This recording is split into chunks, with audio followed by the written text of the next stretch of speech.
How's it going, filmsters, and welcome back to another ReelFlick. Probably one of the more special episodes today because this movie in particular holds a very special place in my heart. Meaning that I annoyed the crap out of my friends with it back in high school. So around junior or senior year of high school, I ran across an online meme that talked about an actual movie about a killer tire named Robert. Just by the name alone, I just wanted to go give it a watch. And boy, was it stupid. It was ridiculous. So dumb that I can't even imagine watching it ever again. So I watched it 5 more times to annoy my friends with it. To a degree, it worked, but I was the real idiot who actually had to watch it 6 times. And clearly, I did not learn my lesson as we are here right now to watch it again. But now I'm a bit more wiser and perceptive of things, so I just gotta ask myself, was this as stupid as it was back then? Or is it really all just one pointless watch? Well, ladies and gentlemen, here's Rubber. Right off the bat, the movie starts this pretentious journey showing some brilliant cinematography work and introducing us to this suit and tie fella, followed by this compulsive driver knocking down every chair in sight. And if that wasn't visually confusing, how about an officer climbing out the trunk for no goddamn reason? And I did not intentionally mean for that to be a segue, but my god, you won't ever hear enough of these 2 words together. This guy, Officer Chad, just goes into a whole speech about pointless facts and informations with the same tiresome answer. In the Steven Spielberg movie E.T., why is the alien brown? In the excellent Chainsaw Massacre by Tobe Hooper, why don't we ever see the characters go to the bathroom? Or wash their hands like people do in real life? In The Pianist by Polanski, how come this guy has to hide and live like a bum when he plays the piano so well? Why do some people love sausages and other people hate sausages? No reason. Absolutely no reason. No reason. No fucking reason. Because life itself is filled with no reason. Then why did you get out of the truck? The reason being is to make this speech about no reason. Ha! That's the only win I am ever going to get. Please just let me have this. Hell, the real reason for all this is to prepare you for what's to come, because trust me when I say that there is no fucking reason. For what purpose did you spill your drink for? No reason. Oh my god, it begins. Out of nowhere, a wild audience appears as the officer leaves. Without much explanation, they are given binoculars and told to look behind them. Periodically, we'll come back to these people and talk more about how their presence really adds to the overall quality of this movie. But not right now, because some of them are asking the stupidest questions. Excuse me, is it going to be in color or in black and white? Waiting long enough, someone finally points out something interesting. The opening credits. And yes, I'm complimenting it again. These shots are freaking gorgeous. Say what you will about this random movie, but the camera placement along with high definition lens create a beautiful view. Even if it is for no reason. Welcome, ladies and gentlemen, to Speeding Discoveries. Our latest find today involves the All-American Tire living in the depths of a barren junkyard.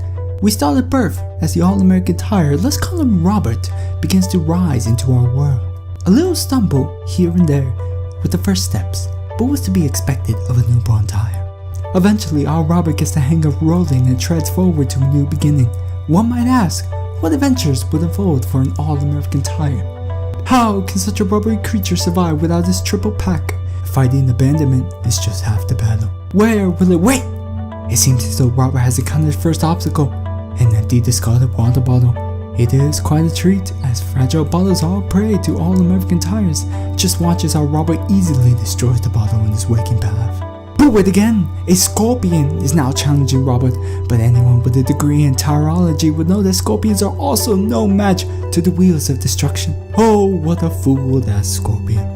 It seems as though Robert has lucked out and is moving quite smoothly. Oh, but I may have spoken too soon, as it appears that there lays one of the All-American Tire's mightiest predators, a glass bottle. Our poor Robert tries helplessly to break the food chain, but to no avail. He would have to get creative, cunning, play trickery if he ever wants to reach the end of this story. He blew it up! with his mind. Astounding! That first act of violence gets a reaction out of the audience, which shares some idea of their characteristics. Nothing more than the typical moviegoers you would come across. The critics, we are not commenting, we are trying to understand. the young child too young to see this film, I'm starting to like it. the shushers, Excuse me, but do you have to comment everything aloud? and the pirater. You know you're not allowed to film the film. It's forbidden by law. It is? It's interesting because since these are the only humans for the moment, it's easier and quicker to make a connection with them. Except for the shushers. They suck. We are trying to understand. What do you think of it? Nothing. Back to our dear Robert, he has now become aware of his mind-blowing abilities and uses it with gusto. It is said that one in every infinite set of all-American tires, the cosmos grant their mystic wisdom upon inanimate objects to troll the universe, to make the unexpected a what the fuck moment. Robert calls it at night, and these creatures don't worry much about heat. They're cold-blooded thanks to their rubber exterior. But then the next morning, Robert awakens like an erection, rolling along to new horizons. And we cut our documentary yet again to visit these viewers. Suit and tie guy rides back to wake him up, but not before taking some of their money. They're awakened with the need for food. Girls are starving, the kid is grumbling, but that isn't this guy's problem, so they just accept the situation for now. Oh, if only they could be as resourceful as the all-American tire. Robert has been able to find a small puddle to nourish his fluids, but is quickly intruded by a rabbit. Now, as we all know, the peace treaty of 1976 between the tires and the rabbits have been a bit diminishing, but I believe that in the best case, these two unlikely species can find it in their hearts to work out. Okay, now why'd you gotta go blow him up? No reason. Shut it! Okay, documentary over. It's cancelled. Thanks a lot, PBS. But seeing his first sign of fresh blood, Robert's thirst for murder has been unleashed. He finally made it out to the desert and reached the road where he spots a young mademoiselle. To us at least. For Robert, it's his next target. Using his mind, he's able to stop the car, keeping the girls stranded and giving him time to catch up. All could have been succeeded if this hurried truck driver didn't slam Robert to the side and ignore the girl in distress. The girl is able to drive again and Robert is pissed, taking it all out on this crow.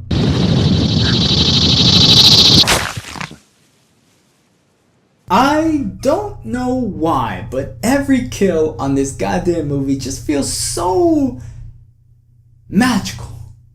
Another thing I can appreciate from this film is its use of silence. It's like watching Breaking Bad with a lot of its quiet scenes, letting the environment, tone, and behavior of some of the characters carry the story, which is really effective. You know why she's pissed, and you know why Robert shows up for this trucker.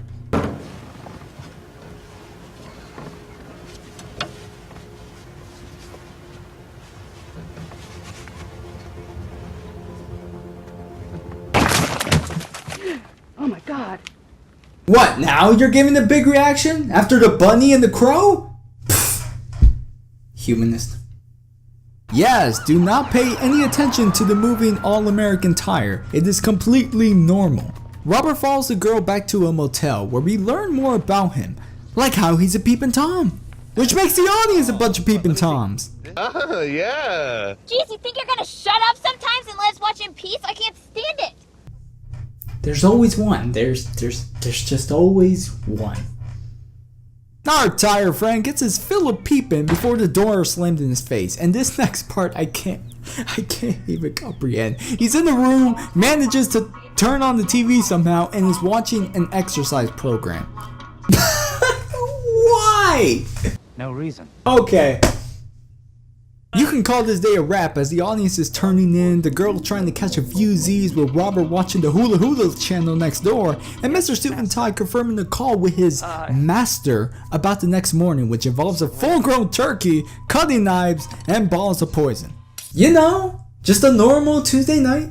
But an ominous Wednesday morning, Suit and Tie Guy brings that turkey over to the audience for breakfast, and seeing as they've been starving for quite a while, mindlessly jump at the white meat like a bunch of savages. All except this old man who continues to watch Robert, currently taking the morning shower before house cleaning comes barging in. Fucking weirdos. No, why'd you do that? Why'd you throw him out of his own room? He paid good money for that stay. Oh, now you even made more of a mess. Look, he's watching turtles now. You know he's in the mood with the turtle channels. Why is he watching turtles? No reason. Shut the fuck up. Also, he was seen by this owner's kid, but this whole duo doesn't really play into anything huge. I mean, the dad just told him to get a pizza, and he does, but not before adding a little crow to spice things up. And guys, I'm really sorry about this, but I completely forgot how dark this actually gets. All Robert wanted was to kill and spy on pretty women, but sometimes the bae doesn't reciprocate those feels back. You hear?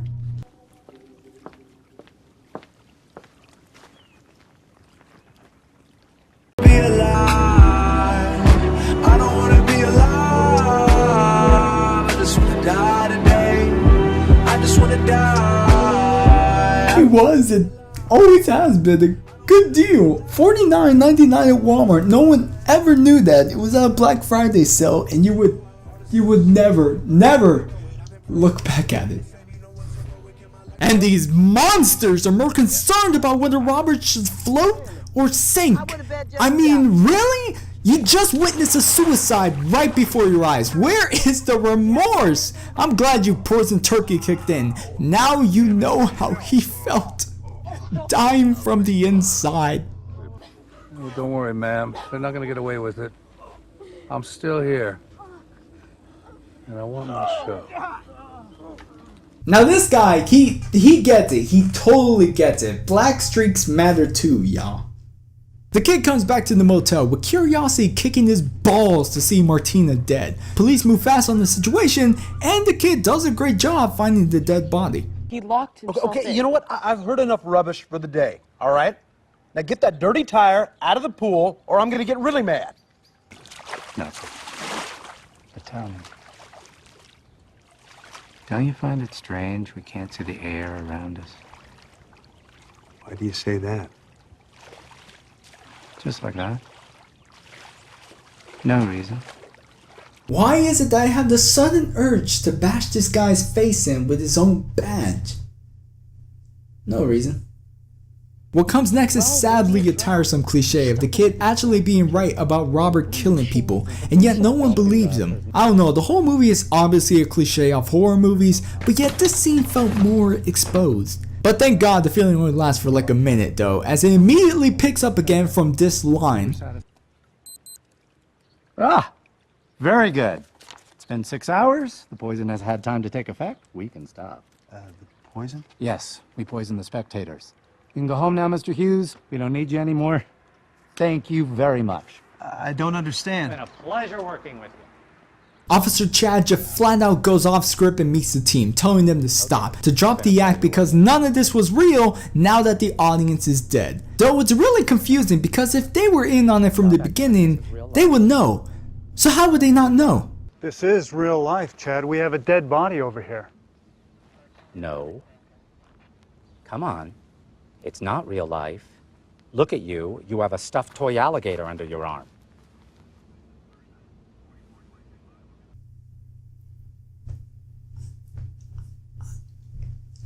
What? No reason.